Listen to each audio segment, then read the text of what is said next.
So it is the day that the nation has been dreading. From today, millions of households will see their energy bills soar as the new price cap comes into effect. It's a perfect storm, really, isn't it? Which could see more people plunge into poverty. Petrol and diesel prices, they're at record highs. Council tax and water rates going up. And then today's energy price increase, it's set to make it worse. And Charlotte has more detail.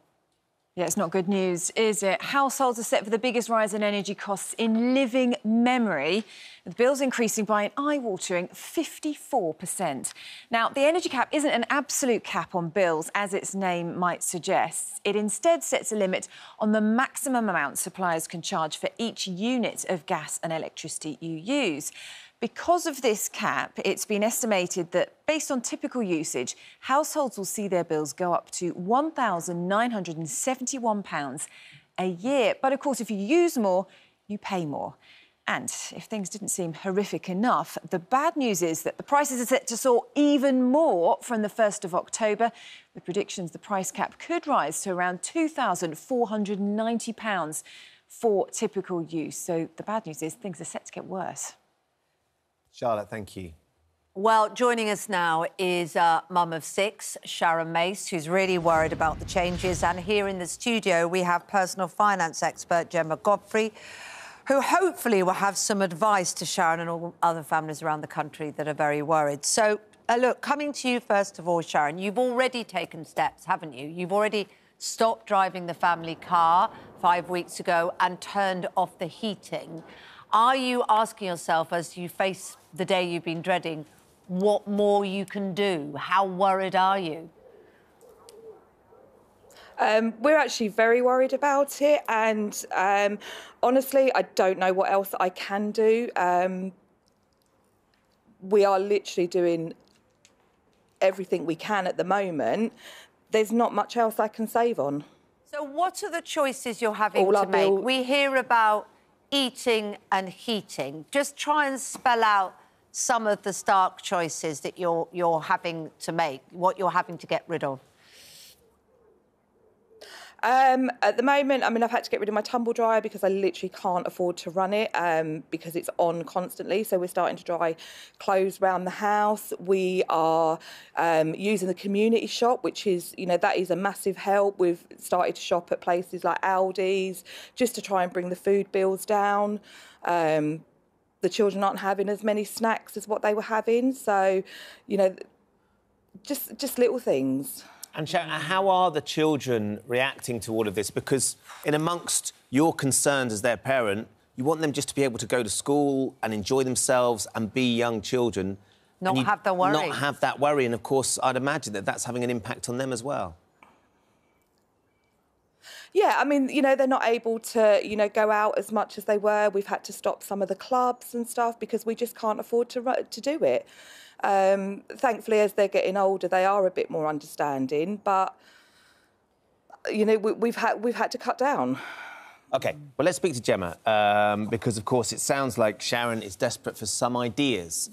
They're being creative already. They've stopped using the car unless they absolutely have to. Tumble dryer's gone back. They're shopping late at night. They're only going and buying stuff that's on offer to try and feed the family and keep things going. What other things, Gemma, can they do?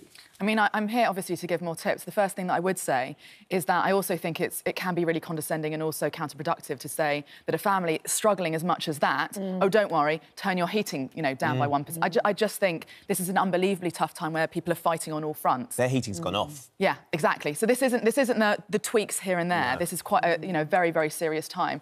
I mean, she is being really savvy. I mean, that's the thing to start off with. And I actually think a lot of people could learn from her because, you know, shops are under pressure to be able to discount food towards the end of the day. So I'm aware that she goes and shops at that point in time, and that's obviously very savvy to do. But my biggest concern here is that people fall into debt. And I know there are a lot of people that are already in debt and that gets more expensive. But the big challenge here is I think people should be asking for help, especially from their banks and their providers. Because if people fall into unarranged overdrafts, then they're not just struggling with the cost of living, they're also then going to be struggling with you know, all these extra fees as well. So how do you approach your bank and ask for that? Because you know, one doesn't feel the bank's going to be terribly receptive. Well, see, it's funny you say that, but actually it's also not in the bank's interest to have all these customers that are then unable to pay their fees. And what they do like, is banks and also providers, is if they have the understanding of what's going on, they can come to an arrangement. They could extend an overdraft, they can do it, they can ask you to pay it back over a longer period. They can work together to try and see if there's a solution. But I agree that if people can't pay, then obviously that is a very, very serious situation. But as long as, I just think speaking up and trying to work something out could help. And flagging before things get even worse, even though it probably feels like things are bad anyway, flagging up. Well, also because we don't all have arranged overdrafts. No. So what happens is that, if you don't have an overdraft at all and you're out there spending, suddenly you're in an unarranged overdraft with fees, whereas if you would have spoken to your bank to try and extend it and say that you need this leeway. And do they have to provide that? That's the problem, the banks. No, they don't, but it is a conversation to be had, and it's in everybody's best interest to try and work together on a solution. So talking to the banks, anything else, Gemma? OK, so other things to do are, we're talking here, and again, not doing anything counterproductive. So I think on your show you also had people come on, especially from the supermarkets, saying they're offering a lot more deliveries to try and prevent people. People don't need to go now and shop and spend on petrol. But again, weigh up the cost of the delivery against petrol. Things like also, draft excluders. I mean, again, this is all at the edges. There are apps out there so you can compare if you are getting petrol to try and find the cheapest, and then make sure you get a rebate, money back on your council tax as well. But it's round the edges, and I think people should realise you're not alone. This is an incredibly tough time. Try and ask for help from your providers, or just speak up and try and speak to someone as well and get help, because it's very, very tough. Sharon, have you spoken to your bank at all about potentially organising an overdraft, or are you already getting into debt trying to deal with some of your bills? No, I haven't spoke to the bank about an overdraft yet. That might actually be worth sort of looking into. I mean, at the moment, we've had to use credit cards and stuff, just to get through the end of the month. But then that's adding more debt to it. Yeah, it is. It's just an endless challenge for you. And if things weren't cold enough, it's now snowing on you as well, Sharon. So I know.